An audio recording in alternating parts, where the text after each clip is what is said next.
છોટાઉદેપુર બોડેલીમાં ભારે વરસાદને પગલે નીચાણવાળા વિસ્તારમાં પાણી ભરાઈ ગયા છે। બોડેલીના રઝાનગર, વર્ધમાન નગર તેમજ દીવાન ફળિયામાં પાણી ભરાઈ ગયા।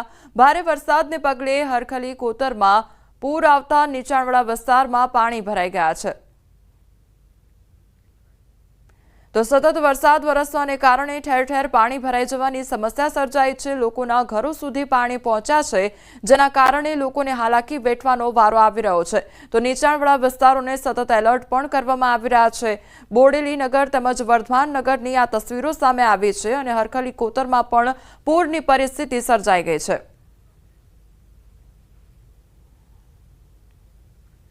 છોટાઉદેપુરના બોડેલી તાલુકામાં ભારે વરસાદ બાદ રસ્તાઓ જળમગ્ન થયા છે। મોડાસર ચોકડી પર વરસાદના કારણે પાણી ભરાઈ ગયા છે। છોટાઉદેપુર, નસવાડી, સંખેડા, કવાટ અને સ્ટેચ્યુ ઓફ યુનિટીને જોડતો મુખ્ય માર્ગ છે તે પાણીમાં ગરકાવ થયો છે।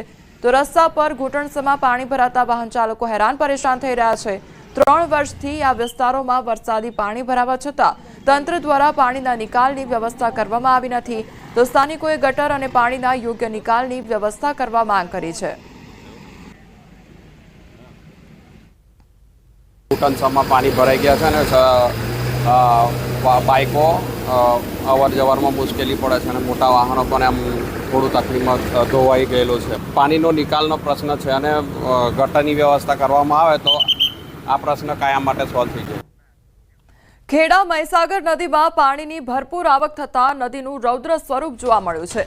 વણાકબોરી વિયર ઓવરફ્લો થયો છે અને ઉપરવાસમાંથી વધુ પાણી છોડતા નદી તોફાની બની ગઈ છે। મહીસાગર નદીમાં પાણી આવતા પૂરની પરિસ્થિતિ જોવા મળી। તો ખેડા જિલ્લાના નદી કાંઠાના 30થી વધુ ગામડાઓને એલર્ટ કરવામાં આવ્યા છે। હાલમાં 3.47 લાખ ક્યુસેક પાણી નદીમાં છોડવામાં આવી રહ્યું છે। મહીસાગર નદી પર આવેલ ગળતેશ્વર અને ડેસરને જોડતો કોઝવે બ્રિજ બંધ કરવામાં આવ્યો છે। તો વણાકબોરી જે વિયર કોઝવે છે તે ઓવરફ્લો થયો છે અને તેના કારણે લોકોને હાલાકી વેઠવાનો વારો આવ્યો છે। તો કોઝવે બ્રિજ અત્યારે બંધ કરવામાં આવ્યો છે, કારણ કે સતત જે પાણીનો પ્રવાહ છે તે વધી રહ્યો છે। લોકોને સતત એલર્ટ પણ કરવામાં આવી રહ્યા છે। તો કાંઠાના 30થી વધુ જે ગામડાઓ છે તેને એલર્ટ કરવામાં આવ્યા છે। સુરત શહેરમાં ભારે વરસાદ ખાબકી રહ્યો છે। ધોધમાર વરસાદથી અનેક જગ્યાએ પાણી ભરાઈ ગયા છે। મોરા ભાગળ 4 રસ્તા પર પાણી ભરાઈ ગયા હોવાના દ્રશ્યો સામે આવ્યા છે। તો સુરતમાં સતત અવિરત વરસાદ ખાબકી રહ્યો છે અને તેના કારણે ઠેર ઠેર પાણી ભરાઈ ગયા છે। તો વાહન ચાલકોને વાહન હંકારવામાં પણ મુશ્કેલીનો સામનો કરવો પડી રહ્યો છે, કારણ કે ઘૂંટણસમાં પાણી ભરાઈ જતા તે લોકોના વાહનો પણ બંધ પડી જઈ રહ્યા છે।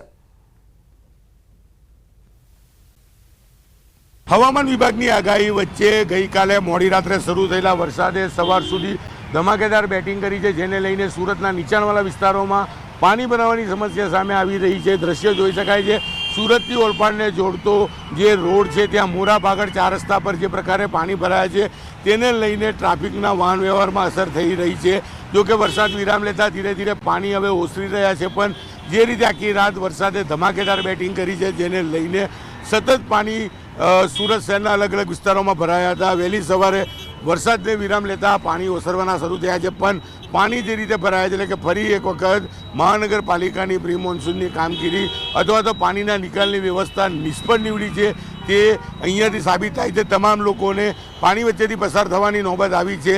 કહી શકાય કે સિઝનના પહેલા વરસાદમાં પણ આ એ વિસ્તાર છે કે જ્યાં મોટા પ્રમાણમાં પાણી ભરાયું હતું અને અત્યારે પણ આ જ વિસ્તારમાં પાણી ભરાયા છે। કહી શકાય છે સિકોતર માતાનું મંદિર છે ત્યાં આગળ પાણી ભરાયા છે। તમામ લોકો આ પાણી વચ્ચેથી પસાર થઈ રહ્યા છે, એટલે કે તંત્રની બેજવાબદારી કહી શકાય। અને જે પ્રકારે મોડી રાત્રે શરૂ થયેલો વરસાદ છે આ વરસાદને કેટલી ઝડપે અથવા કેટલી ગતિ કેવી હતી તે એના પરથી જોઈ શકાય છે કે શહેરના અલગ અલગ નીચાણવાળા વિસ્તારોમાં આ પ્રકારે પાણી ભરાવાની સમસ્યા સામે આવી છે। ત્યારે આગામી 3 દિવસ સુધી ભારે વરસાદની આગાહી છે, જેને લઈને તંત્રને એલર્ટ મોડ પર મૂકવામાં આવ્યું છે।